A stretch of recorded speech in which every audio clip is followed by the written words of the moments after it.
Rape attempt ಆಗಿ ಸಾವನ್ನಪ್ಪಿರೋ ಮೌಮಿತಾ ದೇಬ್ನಾಥ್ ಬಾಡಿಯಲ್ಲಿ 150 ml ವೀರ್ಯಾಣು ಸಿಕ್ಕಿದೆ. ಮಗಳ ಮೃತದೇಹನ ನೋಡೋಕೆ ಹೆತ್ತವರನ್ನು ಹೆಚ್ಚು ಕಮ್ಮಿ 3 ಗಂಟೆಗಳ ಕಾಲ ವೆಯ್ಟ್ ಮಾಡಿಸಿದ್ದಾರೆ.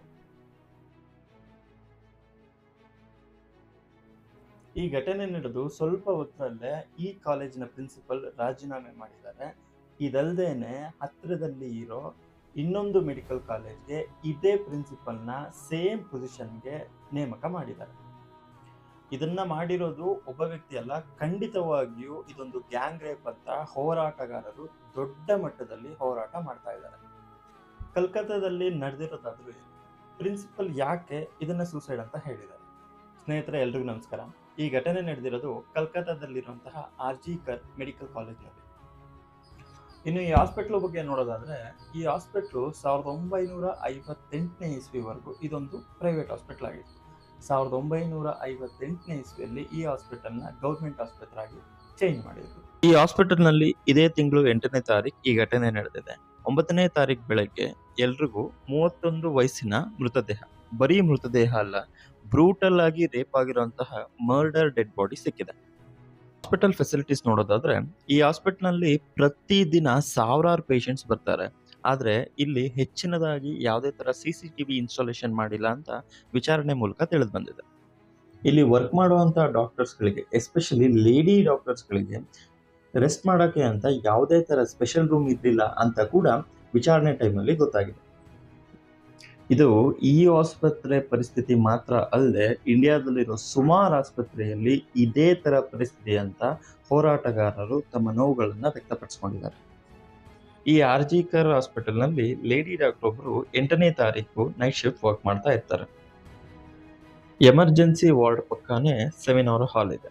ಇಲ್ಲಿ 4 ಜನ ಸೇರಿ ಆನ್ಲೈನ್ ನಲ್ಲಿ ಊಟ ಆರ್ಡರ್ ಮಾಡಿ ಊಟ ಮುಗಿಸ್ಕೊಂತಾರೆ. ಹಾಗೆ ಈ ಲೇಡಿ ಡಾಕ್ಟರ್ ಅಂದ್ರೆ ಮೌಮಿತಾ ದೇಬ್ನಾಥ್, ಈ ಲೇಡಿ ಡಾಕ್ಟರ್ ಸುಮಾರು 2 ಗಂಟೆ ಹಂಗೆ ನಿದ್ದೆ ಮಾಡೋಣ, ರೆಸ್ಟ್ ಮಾಡೋಣ ಅಂತ ಸೆಮಿನಾರ್ ಕಡೆ ಹೋಗ್ತಾರೆ. ಈ ಸೆಮಿನಾರ್ ಹಾಲ್ ನಲ್ಲಿ ಯಾವುದೇ ತರ CCTV ಫೆಸಿಲಿಟೀಸ್ ಇರಲಿಲ್ಲ. ಇದ್ರ ಪಕ್ಕದಲ್ಲೇ ಇರುವಂತಹ ಎಮರ್ಜೆನ್ಸಿ ವಾರ್ಡ್ ಎಂಟ್ರಿ ಮತ್ತೆ ಎಕ್ಸಿಟ್ ನ ನೋಡೋದಕ್ಕೆ ಮಾತ್ರ ಒಂದೇ ಒಂದು CCTV ಇನ್ಸ್ಟಾಲ್ ಮಾಡಲಾಗಿತ್ತು. ಅದೇ CCTVಯಲ್ಲಿ ಇವಾಗ ಎಲ್ಲಾ ಫುಟೇಜ್ಗಳು ಕೂಡ ಸಿಕ್ಕಿದೆ. ಸದ್ಯಕ್ಕೆ ಸಸ್ಪೆಕ್ಟ್ ಅಂತ ಅರೆಸ್ಟ್ ಆಗಿರೋ ವ್ಯಕ್ತಿ ಅಂದ್ರೆ ಸಂಜಯ್ ರಾಯ್. ಇನ್ನು ಈ ವ್ಯಕ್ತಿ ಬಗ್ಗೆ ನೋಡೋದಾದ್ರೆ, ಇವನಿಗೆ ಇದುವರೆಗೂ 4 ಮದುವೆ ಆಗಿದೆ. ಅಂಡ್ 4 ಜನದಲ್ಲಿ 3 ಜನ ಇವನ ಕಿರುಕುಳ ತಾಳಲಾರದೆ ಇವನನ್ನ ಬಿಟ್ಟು ಹೋಗಿದ್ದಾರೆ ಅನ್ನೋ ವರದಿ ಇದೆ. ಅಂಡ್ 4ನೇ ಅವರು ಎಕ್ಸ್ಪೈರ್ ಆಗಿದ್ದಾರೆ ಅನ್ನೋ ವಿಷಯ ಕೂಡ ಹೊರಗೆ ಬಂದಿದೆ. ಸಂಜಯ್ ರಾಯ್ನ ಹೇಗಿಡಿದ್ರು ಅನ್ನೋದನ್ನ ನೋಡೋದಾದ್ರೆ, ಇವರು ಸೆಮಿನಾರ್ ಹತ್ರ ಬೆಳಗಿನ ಜಾವ ಸುಮಾರು 4 ಗಂಟೆಗೆ ಹೋಗ್ತಾರೆ. ಅಂಡ್ 45 ನಿಮಿಷಗಳ ನಂತರ ಇವರು ಸೆಮಿನಾರ್ ಹಾಲ್ ಇಂದ ಹೊರಗಡೆ ಬರ್ತಾರೆ. ಹೋಗ್ಬೇಕಾದ್ರೆ ಇವ್ರ ಹತ್ರ ಬ್ಲೂಟೂತ್ ಇರುತ್ತೆ, ಬರ್ಬೇಕಾದ್ರೆ ಆ ಬ್ಲೂಟೂತ್ ಇರಲ್ಲ. ಈ ಬ್ಲೂಟೂತ್ ಬಂದು ಡೆಡ್ ಬಾಡಿ ಪಕ್ಕ ಸಿಕ್ಕಿದೆ. ಅಂಡ್ ಇವರ ಶೂ ನಲ್ಲಿ ಬ್ಲಡ್ ಮಾರ್ಕ್ ಇರೋ ಕಾರಣದಿಂದ ಇವ್ರು ಈ ಎಲ್ಲಾ ಆಧಾರದ ಮೂಲಕ ಇವರನ್ನ ಹಿಡಿದಿದ್ದಾರೆ. ಇನ್ನು ಈ ಸಂಜಯ್ ರಾಯ್ ಯಾರು ಅಂತ ನೋಡೋದಾದ್ರೆ, ಕಲ್ಕತ್ತಾದಲ್ಲಿ ಫ್ರೆಂಡ್ಸ್ ಆಫ್ ಪೊಲೀಸ್ ಅನ್ನೋ ಕ್ಯಾಟಗರಿಯಲ್ಲಿ ಈ ಹಾಸ್ಪಿಟಲ್ ನಲ್ಲಿ ಇವರು ವರ್ಕ್ ಮಾಡ್ತಿದ್ರು ಅಂತ ಗೊತ್ತಾಗಿದೆ. ಈ ಹಾಸ್ಪಿಟಲ್ ನಲ್ಲಿ ಸುಮಾರು ಜನಕ್ಕೆ ಇವ್ರ ಪರಿಚಯ ಕೂಡ ಇದೆ. 8ನೇ ತಾರೀಕು ರಾತ್ರಿ ಈ ವ್ಯಕ್ತಿ ಅಲ್ಲದೆ ಇನ್ನೂ 4 ಜನ CCTVಯಲ್ಲಿ ಸೆರೆಯಾಗಿದ್ದಾರೆ. ಅವ್ರನ್ನೆಲ್ಲ ಹಿಡಿದು ವಿಚಾರಿಸಿ ಅವರ ಮಾತಿನ ಆಧಾರದ ಮೇಲೆ ಇದೇ ವ್ಯಕ್ತಿನ ಸಸ್ಪೆಕ್ಟ್ ಅಂತ ಹಿಡಿದಿದ್ದಾರೆ. ಇನ್ನು ಈ ವಿಷಯನ 9ನೇ ತಾರೀಕು ಬೆಳಗ್ಗೆ 10:53ಕ್ಕೆ ಹಾಸ್ಪಿಟಲ್ನಿಂದ ಅವ್ರ ತಂದೆ ತಾಯಿಗೆ ಕಾಲ್ ಮಾಡ್ತಾರೆ. ಕಾಲ್ ಮಾಡಿ ನಿಮ್ಮ ಮಗಳಿಗೆ ಹುಷಾರಿಲ್ಲ, ಸೀರಿಯಸ್ ಆಗಿದೆ ಅಂತ ಇನ್ಫಾರ್ಮೇಶನ್ ಕೊಡ್ತಾರೆ. ಸ್ನೇಹಿತರೆ, ನೀವಿಲ್ಲಿ ಗಮನಿಸ್ಬೋದು, ಈ ಹುಡುಗಿ ಮೃತ ಹೊಂದಿರೋದನ್ನ ಅವರ ತಂದೆ ತಾಯಿಗೆ ಅವರು 10:53ಕ್ಕೆ ಕಾಲ್ ಮಾಡಿದಾಗ ಹೇಳೋದಿಲ್ಲ.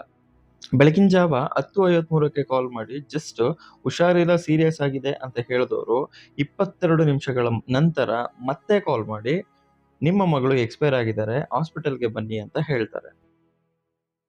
ಬೆಳಗಿನ ಜಾವ ಸುಮಾರು 11 ಗಂಟೆ ಅಷ್ಟರಲ್ಲಿ ಈ ಹಾಸ್ಪಿಟಲ್ಗೆ ಎಲ್ಲಾ ದೊಡ್ಡ ಅಧಿಕಾರಿಗಳು ಬರ್ತಾರೆ.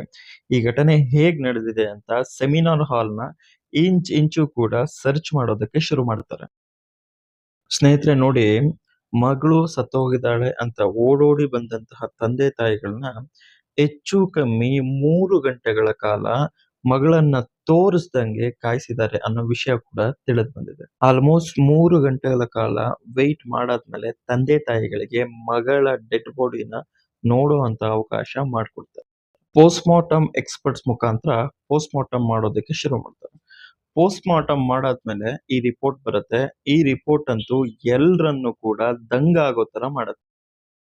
ಅವರ ಬಾಯಿ, ಕಣ್ಣು, ಹೊಟ್ಟೆ ಹಾಗೂ ಪ್ರೈವೇಟ್ ಪಾರ್ಟ್ ಎಲ್ಲಾ ಜಾಗದಲ್ಲೂ ಗಂಭೀರವಾದಂತಹ ಗಾಯ ಆಗಿರೋದು ರಿಪೋರ್ಟ್ ಮೂಲಕ ತಿಳಿದು ಬಂದಿದೆ. ಕಿವಿ ಹಾಗೂ ಕತ್ತಲ್ಲಿ ಕಚ್ಚಿರೋ ಮಾರ್ಕ್ ಕಂಡು ಬಂದಿದೆ. ಹಾಗೆ ಎಡಗಾಲು ಮತ್ತೆ ಬಲಗಾಲು ಹಾಗೆ ದೇಹದ ಸುಮಾರು ಜಾಗಗಳಲ್ಲಿ ಗಂಭೀರವಾದಂತಹ ಗಾಯ ಆಗಿರೋದು ರಿಪೋರ್ಟ್ ಮೂಲಕ ತಿಳಿದು ಬಂದಿದೆ. ಆ ಲೇಡಿ ಡಾಕ್ಟರ್ ದೇಹದಲ್ಲಿ 150 ml ವೀರ್ಯಾಣು ಇದೆ ಅನ್ನೋದು ರಿಪೋರ್ಟ್ ಮೂಲಕ ತಿಳಿದು ಬಂದಿದೆ. ಡಾಕ್ಟರ್ ದೇಹದಲ್ಲಿ 150 ml ವೀರ್ಯಾಣು ಇದೆ ಅನ್ನೋದೇ ಹೋರಾಟಗಾರರಿಗೆ ದೊಡ್ಡ ಸಂದೇಹ ಹುಟ್ಟಿಸಿರೋದು. ಇದು ಒಬ್ರೇ ಮಾಡಿರೋದಲ್ಲ, ಖಂಡಿತ ಇದೊಂದು ಗ್ಯಾಂಗ್ ರೇಪ್. ಇದನ್ನ ಮುಚ್ಚಿಡೋಕೆ ಅಧಿಕಾರಿಗಳು ಏನೇನೋ ಡ್ರಾಮಾ ಮಾಡ್ತಾ ಇದ್ದಾರೆ ಅಂತ ಹೋರಾಟಗಾರರು ಹೇಳ್ತಾ ಇದ್ದಾರೆ. ಇನ್ನು ಪ್ರಿನ್ಸಿಪಲ್ ಮೇಲಿರೋ ಸಂದೇಹ ನೋಡೋದಾದ್ರೆ, ಪ್ರಿನ್ಸಿಪಲ್ ಸಂದೀಪ್ ಘೋಷ್ ಇವರು ಕೊಟ್ಟಂತಹ ಫಸ್ಟ್ ಸ್ಟೇಟ್ಮೆಂಟ್ ಏನಂದ್ರೆ, ಇದು ಒಂದು ಕೊಲೆ ಅಲ್ಲ ಆರ್ ರೇಪ್ ಅಲ್ಲ, ಇದು ಜಸ್ಟ್ ಒಂದು ಆತ್ಮಹತ್ಯೆ ಅಂತ. ಇದನ್ನು ಕೇಳಿದ ಎಷ್ಟೋ ಜನ ಇವ್ರ ಮೇಲೆ ಆಕ್ರೋಶ ವ್ಯಕ್ತಪಡಿಸಿದ್ದಾರೆ. ಇದಲ್ದೇನೆ ಇವರು ರಾಜೀನಾಮೆ ಕೊಡ್ತಾರೆ. ರಾಜೀನಾಮೆ ಕೊಟ್ಟು ಇಮ್ಮಿಡಿಯೇಟ್ಲಿ ಇವ್ರನ್ನ ನಿಯರ್ ಇರುವಂತಹ ಇನ್ನೊಂದು ಕಾಲೇಜ್ ಅಂದ್ರೆ ನ್ಯಾಷನಲ್ ಮೆಡಿಕಲ್ ಕಾಲೇಜ್‌ಗೆ same position I mean principal ಆಗಿನೇ ನೇಮಕ ಮಾಡ್ತಾರೆ. ಇದು ಎಲ್ರಿಗೂ ಕೂಡ ಆಶ್ಚರ್ಯವನ್ನ ಉಂಟು ಮಾಡಿದೆ. ಇಷ್ಟೆಲ್ಲಾ ಇನ್ವೆಸ್ಟಿಗೇಷನ್ ನಡೀತಾ ಇದೆ. ಪೊಲೀಸ್ ಆಗಿರ್ಬೋದು, ಸಿಬಿಐ ಆಗಿರ್ಬೋದು ತುಂಬಾ ತೀವ್ರವಾಗಿ ಹುಡುಕ್ತಾ ಇದ್ದಾರೆ. ಆದ್ರೆ ಹೋರಾಟಗಾರರಿಗೆ ಬೇಕಾಗಿರೋದು ಒಂದೇ. ಆ ಅಪರಾಧಿಗಳಿಗೆ ಕಠಿಣವಾಗಿ ಶಿಕ್ಷೆ ಆಗ್ಬೇಕು ಅಂಡ್ ಈ ಡಾಕ್ಟರ್‌ಗೆ ಜಸ್ಟಿಸ್ ಸಿಗ್ಬೇಕು ಅನ್ನೋದೇ. ಪ್ರಪಂಚದಲ್ಲೇ ಶ್ರೇಷ್ಠವಾಗಿರೋ ಕೆಲ್ಸನ ಮೌಮಿತಾ ದೇಬನಾಥ್ ಚೂಸ್ ಮಾಡ್ಕೊಂಡಿದ್ರು. ಆದ್ರೆ ಅವ್ರ ಜೀವನ ನರಕ ಯಾತನೆಯಿಂದ ಕೊನೆಗೊಂಡಿದೆ. ಅವ್ರ ಆತ್ಮಕ್ಕೆ ಶಾಂತಿ ಸಿಗಲಿ ಅಂತ ನಾವೆಲ್ಲರೂ ಪ್ರೇ ಮಾಡೋಣ. ನಮಸ್ಕಾರ.